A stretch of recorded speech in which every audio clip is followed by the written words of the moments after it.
Good morning, all of you. I think all of you are eagerly waiting for the semi-finals between India and New Zealand in the World Cup. All of us watch cricket matches and listen to the news, but most of us concentrate on the information while we listen to the news, and also we are just interested in the score, who is batting, and also what his score is, which bowler has taken how many wickets, and so on. So I think listening to the cricket commentary is the best way to listen to the lively English, because in the World Cup match, for example, there are two native speakers and also one non-native speakers, or maybe vice versa.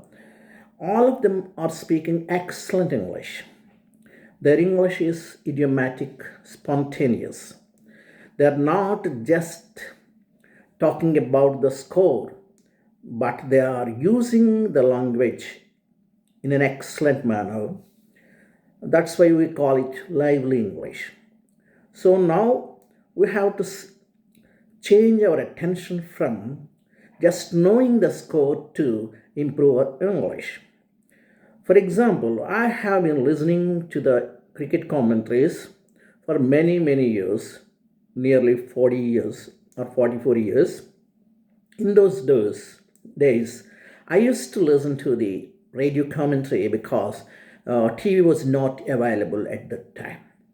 When I listen to the news commentary or cricket commentary, I used to have fascination for English rather than for the score. Of course, I was interested in the score, but I was more interested in how the language was used by the native speakers and the non-native speakers.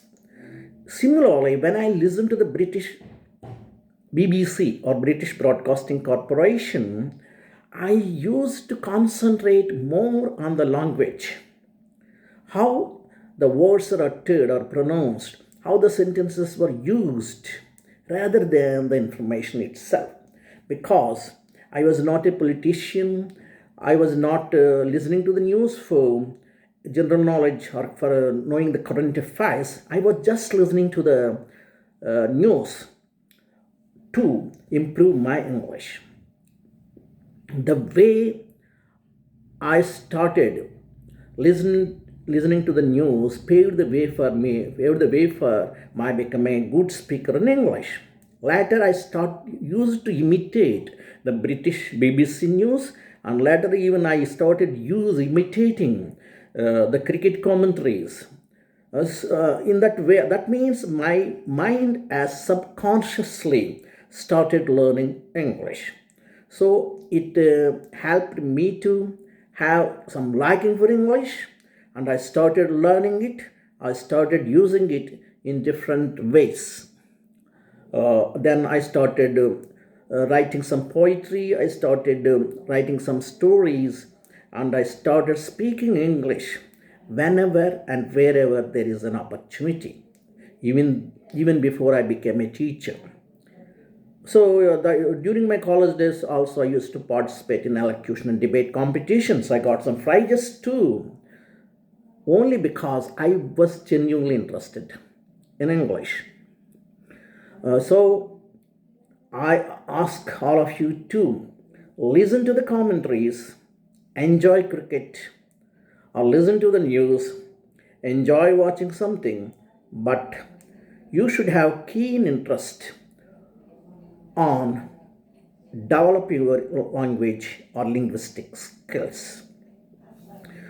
Suppose you listen to the cricket commentary, the commentators use simple present very often. For example, they say, Babar comes and bowls to Kohli hits the balls to the fence, and Rahim collects the ball and gives it back to the bowler, and bowler takes it neatly. So, in this way, all the simple sentences are used, or simple present tenses is used. We believe that only present continuous tense is used for actions that are happening. It's true. It is true if only one action is being happened. Otherwise, we have to use simple present for actions which happen in quick succession. In cricket, it happens. Sometimes we don't know how the batsman hits the ball so fast, and the ball goes so fast to the boundary, and even the fielder collects it and sends it back within a fraction of a second. All these things happen very, very fast. So such type of things can be used using the simple present. So similarly, we say that if the main clause is in the past, then the subordinate clause must be in the past tense. The Prime Minister said that he will visit America tomorrow. Here, he said that he will visit America. According to the strict grammar rules, the sentence is wrong, but the present modern grammarians say that if the thing reported is happening today, you need not use the past tense. You can use the present tense. That's why the Prime Minister said that he will visit America tomorrow is absolutely correct. Only news speakers only use that way. They don't say that the Prime Minister said that he would visit America tomorrow. I have listened to news speakers many times, and they are saying in this way only. So when you listen to living English, like watching news and also cricket commentaries, you know how language is used across the world, but you can't find real living English in grammar books. No, don't depend too much on grammar books. Grammar tells us only how language can be used, but it can never tell you how language should be used.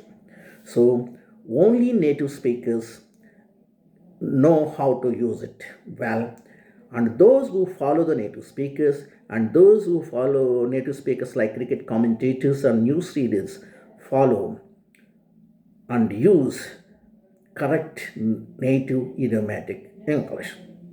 So I request all of you to listen to the commentaries and listen to the news, but concentrate more on how language is used instead of knowing the score and other technicalities. Of course, enjoy watching cricket, but it is not just our aim, but our aim is to improve our English. So you can do two things at the same time. You can enjoy cricket. You can enjoy watching cricket, and you can learn English as well.